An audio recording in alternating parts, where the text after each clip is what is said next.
docteur ñu gis instant bi ñu nekk ci kanamu benn pandémie tey en tant que ordre des pharmaciens lan mooy seen lan ngeen def pour mën a jàpp ci xeex bi. bon leen di remercier waa di TV ci déplacement bi ngeen def pour ñëw di waxtaan si ak ñun leen ci remercier mais di wax ni ne pharmacien bi c'est un professionnel de santé nekk un dépositaire du médicament donc moom moo njëkk am solo moom la responsabilité njëkk a interpellé par rapport quand même ak lépp lu jëm ci feebar parce que ku wax feebar faj donc de ce point de vue pharmaciens yi taxawaay bi ci jiitu mooy seen mobilisation ils sont très bien mobilisés pour faire face à la maladie di jouer également seen rôle de conseiller seen rôle d'observateur thérapeutique du topp maladie et je pense que aujourd'hui même keroog bi ñu demee di remettre suñu don bi ministre bi moom ci boppam wax na ko mooy solo bi nga xamante ni nii pharmacien am na ko solo ci rapprochement ak proximité bi mu amal population bi. alors ngeen dem gisante ministre de la santé lan moo waraloon seen audience boobu. audience bi mooy profession bi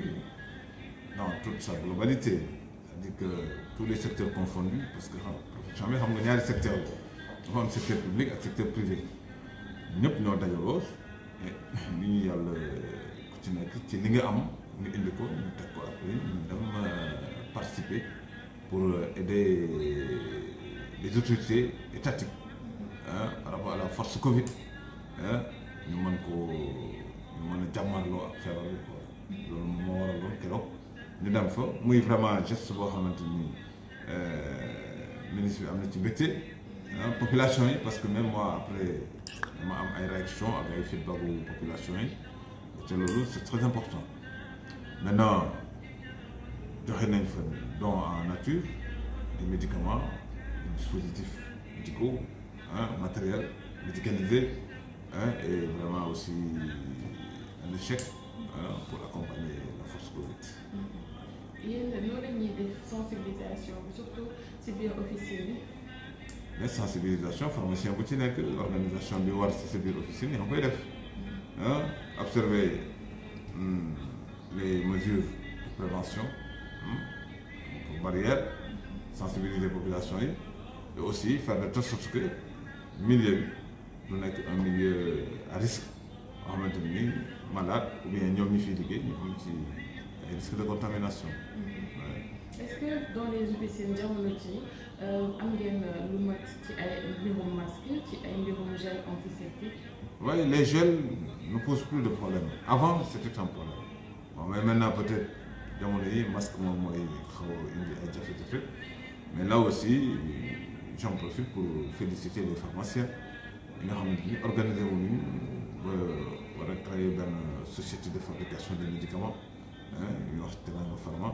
yaa am na ci beneen boo xam ne aussi Socafé lañ koy wax boobu peut-être ñu ngi ci seen dox bu leen yóbbu ci ñoom ñu démarrer seen i activité mais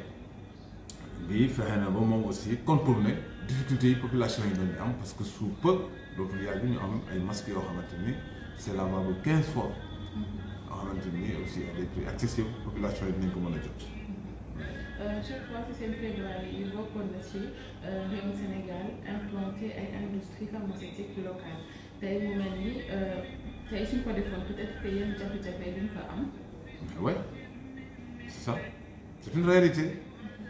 la politique de l'industrialisation pharmaceutique dafa nekk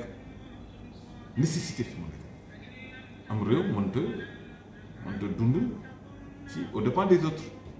suñ soxlaa garab dañ koy jéggi dañ koy wuti feneen alors que am nañ les ressources humaines yi ñu mën a permettre ñuy defar ay garab maintenant c'est une volonté politique qui doit pouvoir l'accompagner c'est tout simplement ça il n'y a pas de secret dans ça si vraiment les professionnels s'organisent et que ñu am un accompagnement de l'État sur la base d'une volonté tout à fait affichée une volonté politique léegi Sénégal jógee ci dem di jëndi garab ci bitim réew. tey jii tamit bokk ngeen ci personnel de santé yi nga xam ne ñoo gën a exposé ci feebar bi parce que ñu bëri ci Sénégalais yi suñu amee yenn métit yi ci yéen la ñuy ñëw ngir poser leen laaj leen ngeen si officine yi noonu la ñuy def ngir mën a fàggaliku ci feebar bi. mais loolu dès le début de la maladie jot nañ ci wax moi j'ai été le premier à alerter par rapport comme danger bi guettait le pharmacien parce que c'est comme tey ñi nekk ci au niveau des structures sanitaires tey risques yi ñuy encourir risques yooyu le pharmacien di encourir parce que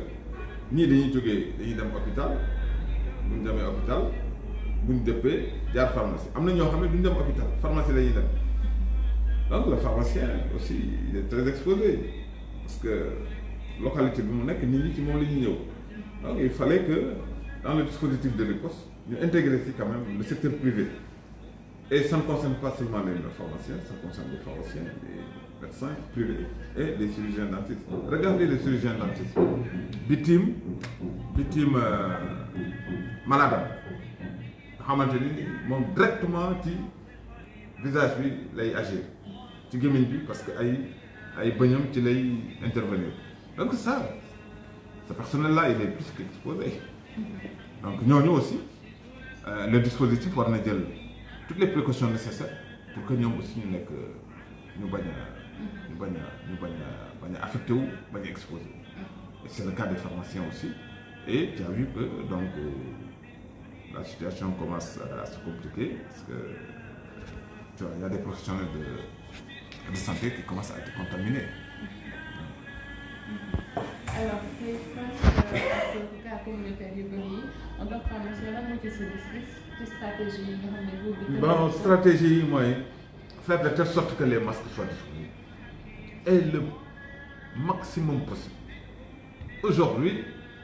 le mode de propagation le mode de contamination c'est clair connu de tout le monde mooy gémmiñ ay gët bakkan. Il faut mettre des masques pour nit ñi masqué woo maintenant le contact là il y a une barrière virus bi dina am maintenant barrière bu ko mën a stopper mais tant que aussi nit ñi contact yi ñu ngi am déplacement yi ñu ngi am et que les gens ne sont pas très bien protégés donc le risque il est énorme parce que il faut que ñun ñëpp ñu dem vraiment vers des attitudes responsables en tant que en fait des citoyens